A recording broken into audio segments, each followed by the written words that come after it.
I'm Jamie from ESL Teacher 365, and I started freelance online teaching in 2020. Welcome to the first video of my series on how to teach online as a freelancer. One of the most important decisions you'll make as an online teacher is choosing your teaching niche. In today's video, I'll go over what a teaching niche is and why you need one, examples of teaching niches, and some tips for choosing a profitable niche. When explaining teaching niches or marketing, I always like to start with this quote from Meredith Hill, which is, "When you speak to everyone, you speak to no one." This is why I don't recommend teaching all levels and all ages as a freelance online teacher. Instead, what you want to do is teach a very specific learner, offer exactly what they want, and really draw them in. What exactly is a teaching niche? This targets a specific learner within a subject or topic. When choosing your teaching niche, you want to consider three different things. First of all, what are you passionate about teaching? What do you really enjoy? Which age groups? Which subjects? What are you qualified to teach? Are you certified in anything? Do you have a lot of experience in a specific topic? And finally, and probably the most difficult piece for new freelance online teachers is what students want to learn or what is in demand. And to learn this, you will need to do a bit of your own market research, but I will share some tips for some more profitable niches later on in this video. Here are some examples of different teaching niches. For example, IELTS test prep for Japanese speakers. IELTS is an official English exam, and this is quite specific. It's a specific exam and specifically for Japanese speakers. Interview skills for people working in hospitality, pre-reading skills for kindergartners in the US. It doesn't just have to be teaching English, you can teach something else. For example, survival Spanish for expats in Spain. Looking at these examples, this gets pretty specific, and I'll explain why. Imagine that you're scrolling through looking for a freelance teacher to work with you, and you see that they teach all ages and levels. Well, here's what your students might be thinking. A lot of teachers offer that they teach all ages and levels, so this doesn't really stand out to me. Will the teacher be able to personalize lessons to my needs? If they teach everyone, how can they possibly know exactly how to help me with my needs and my goals? And how is this teacher different from other teachers? If everyone says that they offer all levels and all ages, I don't really know what makes you different from other teachers. Here's how your students might feel when they are looking at that really specific niche statement.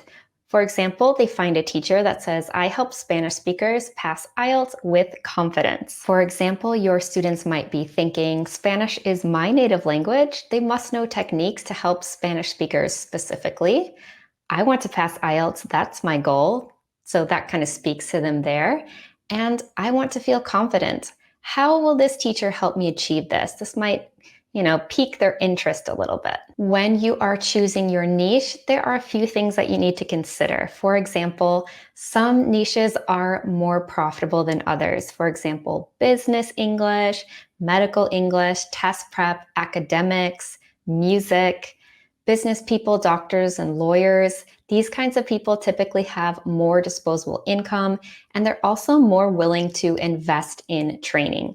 I do see a lot of new freelance online teachers who say they want to do conversation classes, and that's fantastic, and it's a bit easy, but if you're targeting someone specific like lawyers, you can really charge more for that. So it might be worth it if that's something that you're passionate about. Also, if students need to pass official exams for work, for study, for immigration purposes, they are going to be willing to pay more for their classes because they have to do this. They have to pass that test in order to be able to get a visa or enter a university, for example. So they are willing to work really hard and also pay more for their lessons. And finally, specialized teachers like music, science, you can just charge more. This is a more specialized skill. There are fewer of these teachers, and you're able to charge more. In my online teaching, I've taught ESL, but I also teach dance online, and dance lessons are very expensive in person. So I don't even charge as much for online dance lessons, but I'm still making quite a lot of money from those online dance classes because it's so specialized. Also, when you're choosing your niche, you need to consider your student's journey. How long are they likely to take classes from you? For example, will they take weekly lessons, or are they wanting to do short, more intensive courses? By that, I mean, for example, if they're preparing for an exam, will they work with you for 1 month, maybe 5 days a week, really intensely? Or do they want like a weekly lesson throughout the year just to keep them going? How can you maximize their time with you? Are there some different add-on courses that you could have them take so they keep learning with you? Or maybe some support outside of class, like a chat group or something they could participate in, a speaking club, for example? And also, how long will it take them to reach their goals? If they want to improve 2 levels, they're going to be with you for a while. It takes time to move up in the levels, but these are things to consider when you're thinking about your niche. Choose a topic that you can imagine teaching over and over and over again.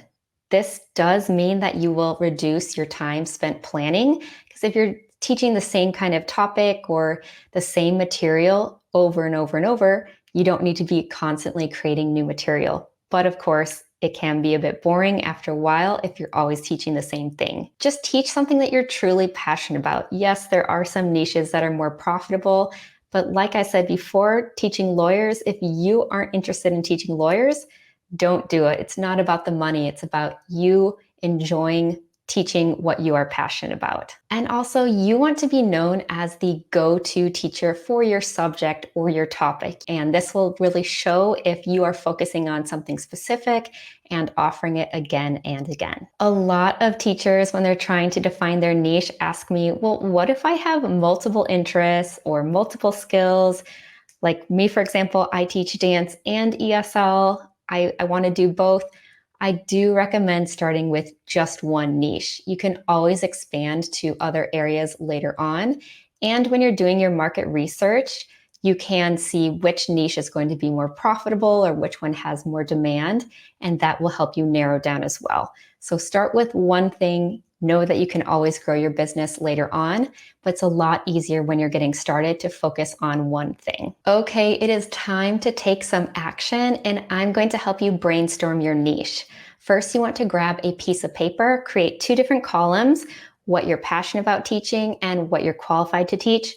Write down all of your ideas and then take a look and see if anything jumps out at you. You want to get as specific as possible, and then create 2 to 3 niches, and you can share them with me in the comments down below if you would like some feedback. I will say that when I'm working with teachers that I mentor, I'm constantly telling them, be more specific, get more specific. So many people just say, oh, I don't know, I'll teach adult conversation classes. Well, what kind of learner are you teaching? Are you teaching beginning, advanced, intermediate, a specific sector or industry, people from a specific country? Try to get as specific as possible. If you found today's video helpful and you want to continue learning from me, I invite you to check out the video description for more information on my freelance online teaching workshop and my free downloadable freelance online teaching handbook. Don't forget to comment your niche ideas to get some feedback, and you can find me on Instagram at ESLTeacher365. If you'd like to learn more about freelance online teaching, then you can watch this video next. Happy teaching!